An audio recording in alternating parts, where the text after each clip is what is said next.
without pain, you wouldn't know sensation of good feelings, for one. Oh, I Just remember know. what not to do, also. Don't touch a hot stove more than once, at least not on purpose. I think pain exists because I think God created and intended a world without sin, and I think whenever Adam and Eve sinned and brought sin into the world, that messed up what God had originally designed, and I think that we experience pain because it's not what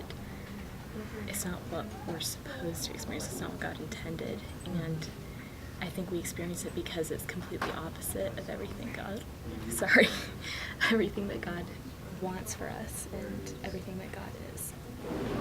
You have to feel something, like you have to, I think that's an emotion that you just have to have, like you can't feel good all the time.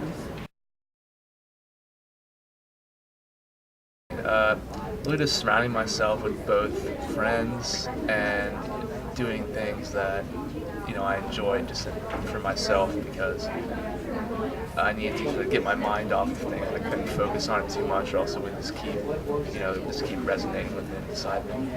And for breaking my leg, taking lots of pain medicine, that worked. It depends on emotional pain, physical pain, all different. Sometimes ibuprofen helps, and sometimes you need a good cry, I think. Yeah, and I do whatever I can to fix it.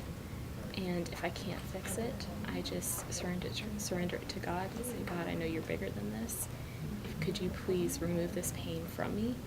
And I would really, really like that. But if you don't, I'm still going to trust you. I think a key part of dealing with pain is having people you can talk about with, you can share issues with, whether it's physical pain or emotional pain, but just having some understanding folks that you can share that experience with, that are there just to talk about it. And I think that's key, and that's part of relationships, whether it's a little thing in the day or it's something major in your life. Having folks to chat with is critical. So sympathetic ear is probably the right phrase here, and that's what I see, whether it's at home or at work. We try to do that for each other. Usually I just kind of forget about it or talk about it with a friend kind of thing. Yeah, absolutely. It makes me feel great to see that I can help somebody else. Certainly there are times when you may notice that somebody's in some sort of trouble, in some sort of pain, you don't know what, and you do. I don't always do that every opportunity I get, I'm sure, but really I may walk past somebody and say, well, I should say something, and then I try to turn around and say, you know, do you need some help with something, and see where we're at.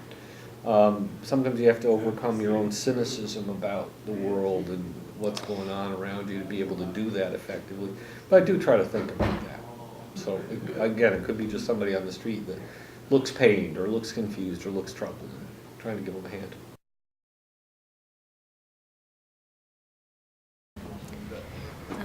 The greatest pain I felt in life was whenever my mom was really, really sick, and I thought that she was dying, and I was working, going to school, very busy with school, stressed out, and just very broken to see my mom like this. But what was, I think, the most pain I experienced was to see my younger brothers exposed to that and caring for my mom, and just thinking they should not have to do this. This is not right. And I think that was the most pain I've been in. Well, maybe emotional, like losing my grandparents. It's hard to name one thing in particular. Certainly there are challenges with relatives, with loved ones. People die, maybe die before their time, and so there's several examples of those things that are very painful to deal with. And I also get to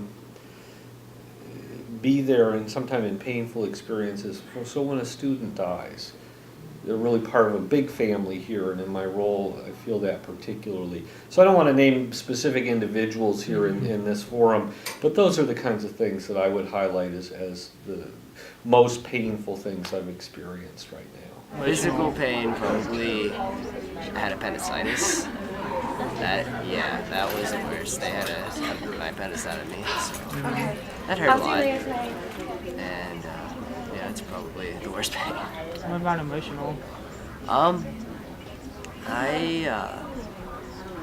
don't know. That's a hard question to respond to because there's a lot that's going on. Probably the loss of one of my dogs from a long time ago.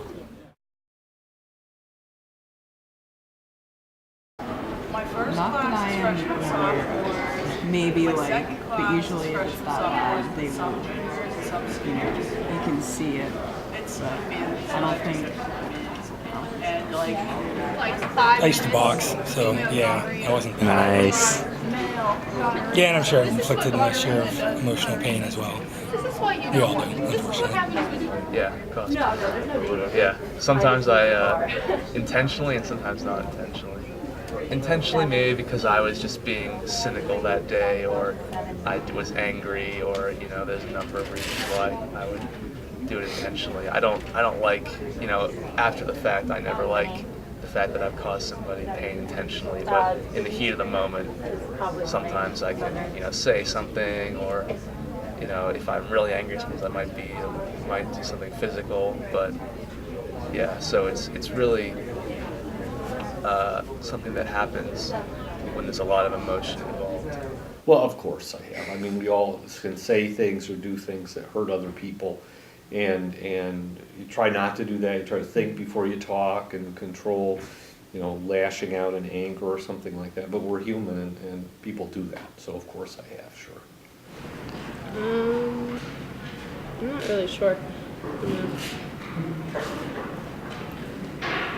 I don't know. Okay, well, a long time ago, my brother and I were playing hide and seek, and it was in the dark. It was hide and seek in the dark, and I was standing on the stairs, and he went to jump over me, hit his head on the ledge, cracked his head open. Yeah, so inadvertently caused him pain, but it was pretty nasty. But yeah. When I've been angry, I've tried to hurt people with my words, but never physically that I remember.